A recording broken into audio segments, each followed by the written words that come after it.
ગોવાના સિરંગામમાં આયોજિત જે શ્રી લહેરાઈની જાત્રામાં દરમિયાન શુક્રવારે 2 મે 2025 રાતે દુર્ઘટના સર્જાઈ હતી કે લહેરાઈ મંદિરમાં ભાગદોડમાં 7 લોકો મોત થયા હતા, જ્યારે 30થી વધુ લોકો ગંભીર રીતે ઘાયલ થયા હતા.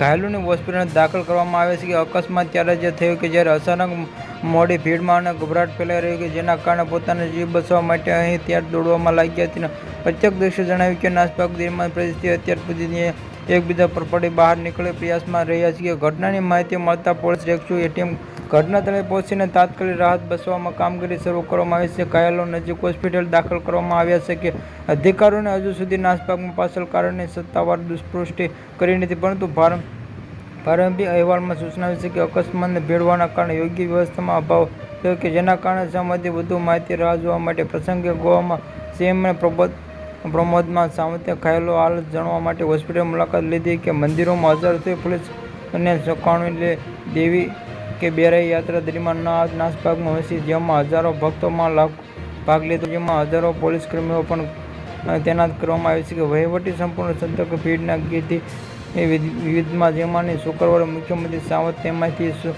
સુલક્ષણામાં રાજ્યમાં સંસદમાં સેટ કર્યો. કોલર્સમાં ફેરફાર સ્થળે મુલાકાત પણ લીધી હતી. Subscribe my channel.